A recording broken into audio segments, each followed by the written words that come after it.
This movie is long.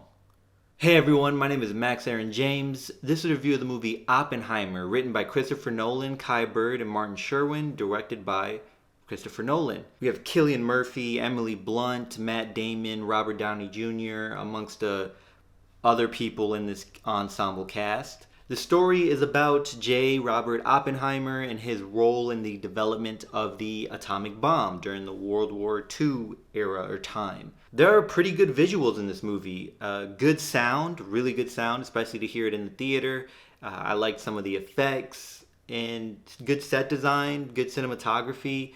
But I am not sure if I would fully go out to say it needs to be watched in IMAX. I did watch this in IMAX and I did have a good experience, but there are some movies such as maybe, I'll say in Christopher Nolan's discography or filmography, such as Interstellar, that you really enjoy the experience in IMAX. And this movie just, I do not think, met that same level.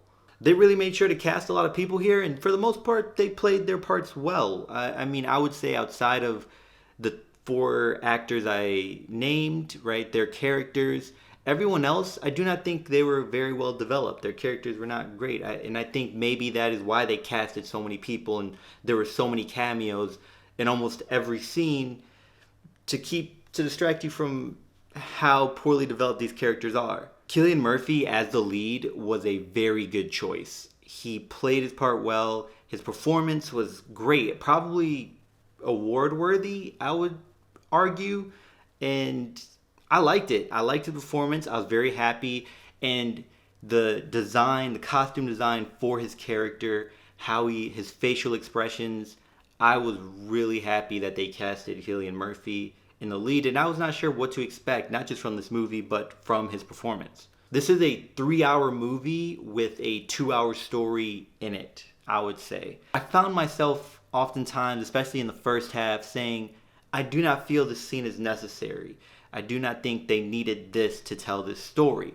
Everything after that, in the second half, I was really interested in. The interrogation, the interviews, the trials, the discussions about what was going on, people's experiences with Dr. Oppenheimer, how they feel about him, and whether or not he is a danger to national security, whether he is a good person, whether he is someone to be trusted doing these projects and research, and what really went on during the research and development of the atomic bomb at Los Alamos. The actual bomb going off, in my opinion, I liked.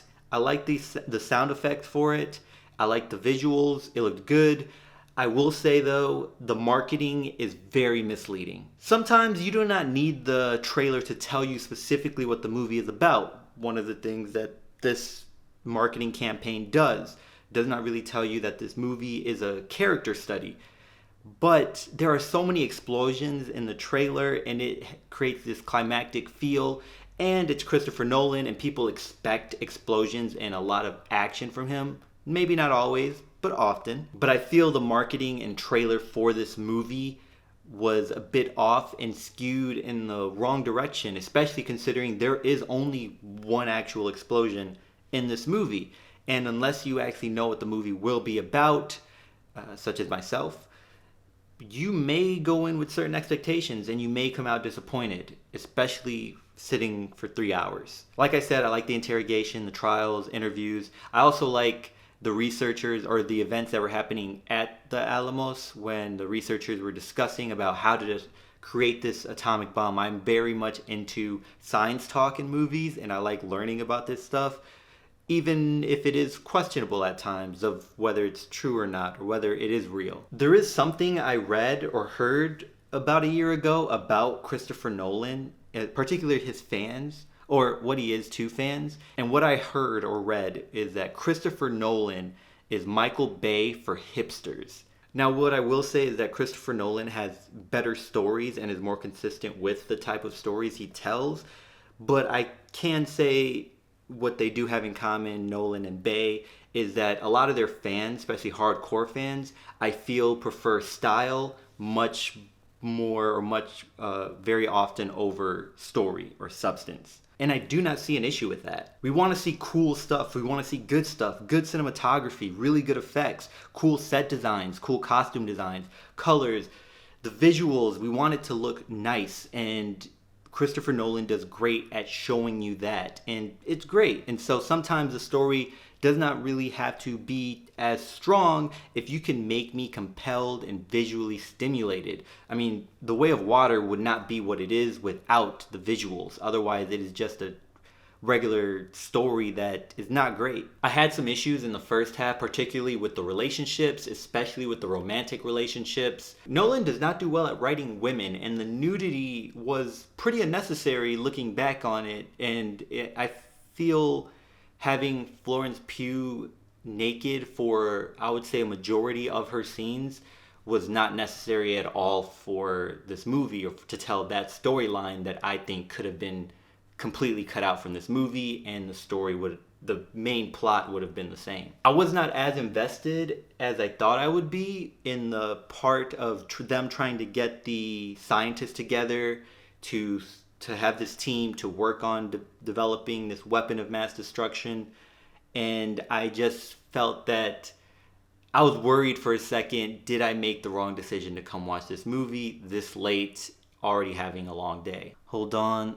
I'm sorry, this hair is bothering me, especially in the middle. Like, it's like down, you know? With Murphy's performance, great performance, I feel the first half should have focused on his experiences, his realizations, his emotional state. And I think the opening, how we were introduced to Cillian Murphy, was well done, because you get an idea of who this person is, which is not a great person. And Murphy shows that very well throughout this entire movie. Another issue I have with this movie, as far as the time, is that it is Christopher Nolan. I feel that is why he got away with making a 3-hour movie. And we need to start questioning some directors as to why their movies are this long. I have no issue with 3-hour movies. I would even be fine with a 4-hour movie if it was warranted. But this was not warranted for a 3-hour movie. I am actually pretty happy that I did not watch Barbie and Oppenheimer back to back, no matter which one I saw first. I am happy I did not see them in the same day, 2 days apart. Pleased with that.